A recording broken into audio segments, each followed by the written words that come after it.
హైదరాబాద్ రామంతపూర్లో జరిగిన కృష్ణాష్టమి వేడుకల్లో కరెంట్ షాక్తో 5గురు మృతి చెందారు. మరో 4గురి పరిస్థితి సీరియస్గా ఉంది. వీరిలో కేంద్ర మంత్రి కిషన్ రెడ్డి గన్మ్యాన్ శ్రీనివాస్ కూడా ఉన్నారు. ఆయన ప్రస్తుతం ఐసీయూలో చికిత్స పొందుతున్నారు.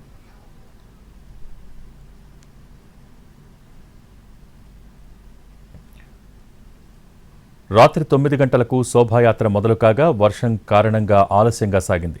రాత్రి 12:30 సమయంలో యాదవ సంఘం దగ్గర వరకు యాత్ర వచ్చింది. ఇంతలో రథాన్ని లాగుతున్న జీప్ మొరాయించింది.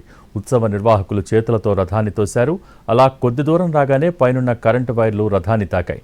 దీంతో షాక్ కొట్టింది. రథం పట్టుకున్న వాళ్లకు షాక్ తగిలి కింద పడిపోయారు. పైనుంచి నిప్పురవ్వలు వచ్చాయని సాక్షులు చెబుతున్నారు. కింద పడిపోయిన వారిని పక్కకు లాక్కెళ్లి సిపిఆర్ చేశామంటున్నారు. అయితే అప్పటికే ఆలస్యమైందని 5గురు ప్రాణాలు పోయాయని చెప్పారు.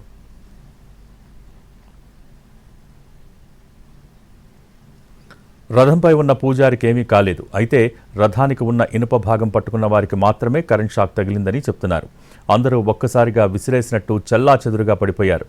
5గురు చనిపోగా 4గురి పరిస్థితి విషమంగా ఉంది. చనిపోయిన వారి మృతదేహాలను పోస్టుమార్టం నిమిత్తం గాంధీ ఆసుపత్రికి తరలించారు.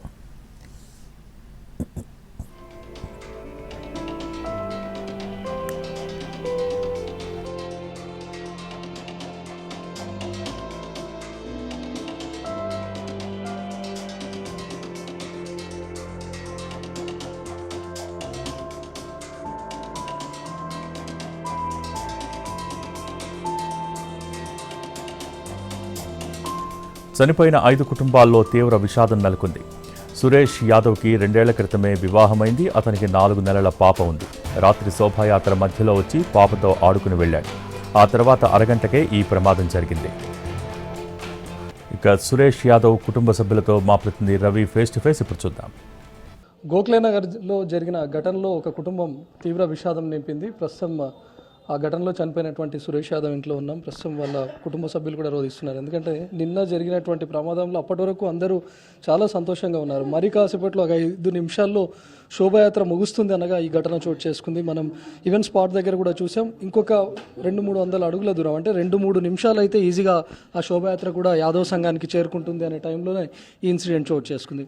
ప్రస్తుతం ఆ ఘటనలో చనిపోయినటువంటి మృతుడి సోదరి కూడా ఉంది. నిన్న మీతో ఎప్పుడు వరకు ఉన్నాడు తను ఇంట్లో? చెప్పాడు అక్కడ శోభాయాత్రలో మధ్యాహ్నం స్నానం చేసి కూడా పోయిండు. అది ప్రోగ్రామ్ అవుతుంది కదా అని స్నానం చేస్తూనే ఉండు పోతూనే ఉండు. ఇక మాకు ఇక మళ్ళీ కలవలేదు. ఇక నైటే అయినా పీన్గా చూసుకోవాలి మేము నైట్ ఇట్లా చాలా లేట్ అయింది కదమ్మా. ఆ టైంలో ఎప్పుడన్నా కాల్ చేసిరా? ఇంకా ఎప్పుడు వస్తారు? అట్లా వాళ్ళ భార్యకు వెంటనే ఉంది. వాళ్ళ భార్యను దించి పోయిండు. నేను ఆ రథము ఇంట్లో అలా పెట్టేసి వస్తా అని పోయిండు. అంతే ఒక్క 5 నిమిషాలతో ఉంది రథానికి ఆయనకి, అంతే సంఘానికి. కరెంట్ శోభాయాత్రలో ఆయన సురేష్ భార్య కూడా ఉందా? ఏ టైం వరకు ఉంది? లేదు, ఆమె నైట్ వరకు ఉన్నది. వచ్చేసింది, ఇంటికి వచ్చేసింది ఆమె. ఇక వెళ్ళేసి వచ్చింది. ఇక ఆమె పోతూనే ఉండు. చిన్న పాప 5 months పాప ఉంది. ప్రతి ఇయర్ చేస్తారు వాళ్ళు యాదవ్ సంఘం. అన్ని పండుగలు చేస్తారు. ఇప్పుడు యూత్ ప్రెసిడెంట్ అన్నట్టుగా ఎక్కువ కేర్లెస్ తీసుకునే వారికి ఆయన మీదకి వచ్చింది ఇదంతా. ప్రస్తుతం సురేష్ యాదవ్ తల్లి కూడా ఇక్కడే ఉన్నారు. ప్రతి ఇయర్ ఆమెనా? ప్రతి ఇయర్ చేస్తూ ఉంటాడు. ప్రతి సంవత్సరం చేస్తారు. లాస్ట్ 3 గంటలకు అన్నం తిని మాట్లాడిండు. అంతే, అన్నం తినుకుంటా పోతున్నా నేను. గడ్డి వాడిని ఫోన్ చేసి వచ్చిండు, లేకుంటే రానే లేదు. అక్కడనే ఉండు పాలు పోసి. అక్కడ నుండి పిలిపిస్తే ఫోన్ చేసి పిలిపిస్తే వచ్చి మూవ్ వేసుకొని తిని గడ్డికి వెళ్ళిపోయింది. మీకు ఎప్పుడు తెలిసింది? ఎప్పుడు రాత్రి 12 అయ్యింది నాకు తెలిసిన. కొట్టుకుర్రు అనుకున్నాం సార్ మేము. కొట్టుకుర్రు అని అనుకున్నాం కానీ ఇంత పని అవుతుందని అనుకోలే.